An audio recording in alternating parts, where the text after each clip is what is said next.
Science and empire. We tend to think of them as two totally different things, right?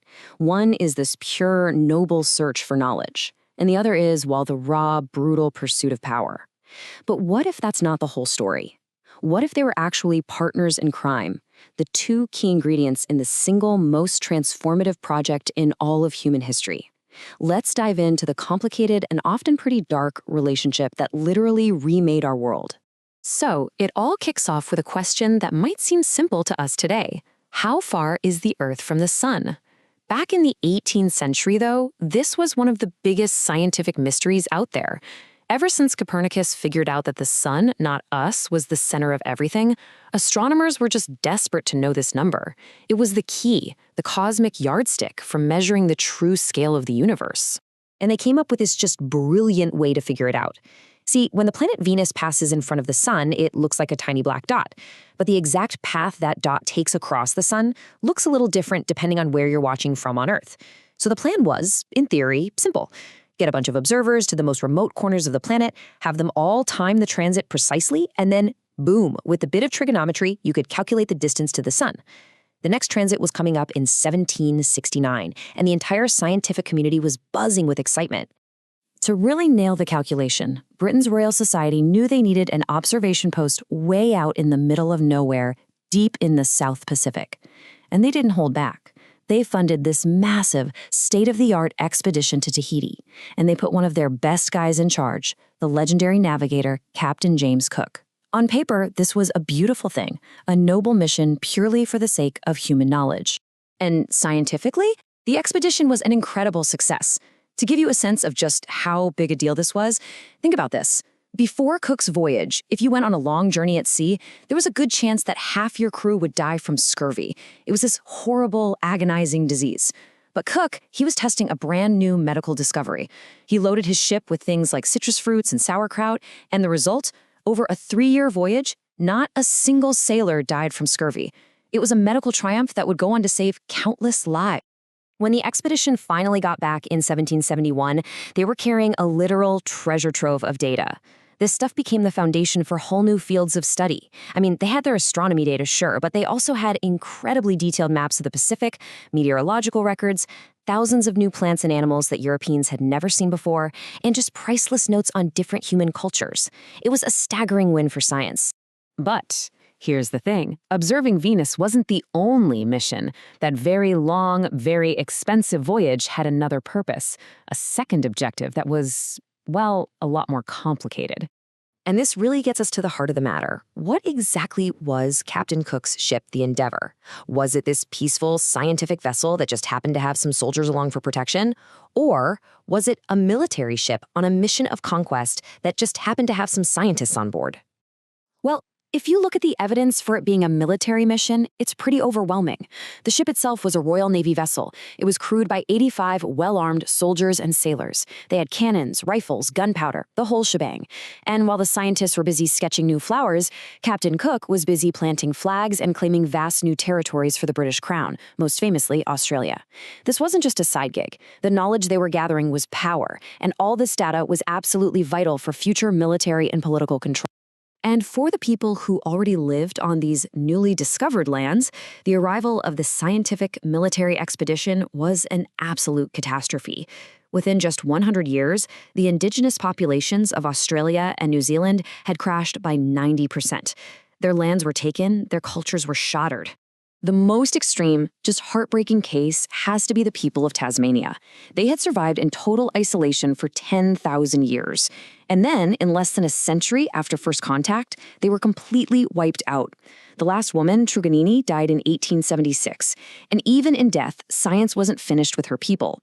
Her skeleton was put on display in a museum for another 100 years. For the Tasmanians, there was no meaningful difference between a scientist and a conqueror. They were two sides of the same coin.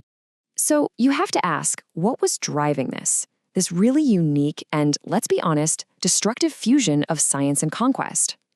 It wasn't just Captain Cook. It was a fundamental shift happening in the European way of thinking. What was it that made them so different from the other great civilizations of the world? The answer is, well, it's pretty surprising. It all comes down to the power of admitting you don't know something. If you look at old maps from, say, China or the Islamic world, they usually depicted a world that was already complete, already known. But starting around the 15th century, European maps started showing something totally new: blank spaces. And these weren't mistakes. They were a statement. They were basically saying, we don't know what's out there. And that admission, that little bit of humility, acted like a powerful magnet, pulling them out into the unknown to explore, to discover, and ultimately, to conquer. I mean, think about it. The discovery of America was a profound shock. Here's a whole new continent full of people and animals and plants that weren't mentioned in the Bible or in any of the ancient Greek or Roman texts. It was a powerful lesson. What you can see and measure right now might be more true than what's written in the old books.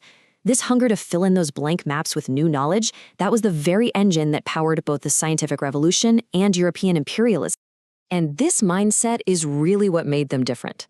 For a great comparison, just look at China's Admiral Zheng He back in the early 1400s. His fleets were absolutely massive. They dwarfed anything Europe could dream of at the time. But his goal was diplomacy and trade, not conquest. He didn't set up colonies. When his expeditions ended, so did China's global reach. Contrast that with the tiny little European expeditions that followed. They set out not just to see the world, but to seize it, all fueled by that twin desire to know and to own. Now, this new way of thinking, it wasn't like flipping a switch and suddenly Europe was a superpower. For centuries, Europe was still an economic lightweight compared to the huge empires in Asia. But they were slowly, quietly building something new, a new kind of potential, a whole new power structure. And the result, it's just staggering. Check this out. In 1775, Asia made up a whopping 80% of the entire world's economy. Europe was basically a footnote. But fast forward less than 200 years to 1950, and the whole situation has completely flipped on its head. The West now dominated more than half of the global economy. This incredible reversal is what historians call the Great Divergence. And what's so important to get here is that this massive shift wasn't because Europeans suddenly had way better technology, at least not before about 1850. An engineer in the Ottoman Empire or China could have easily copied a European steam engine. The real difference was deeper. It was in their values, their social systems, their political structures. Think of it like this.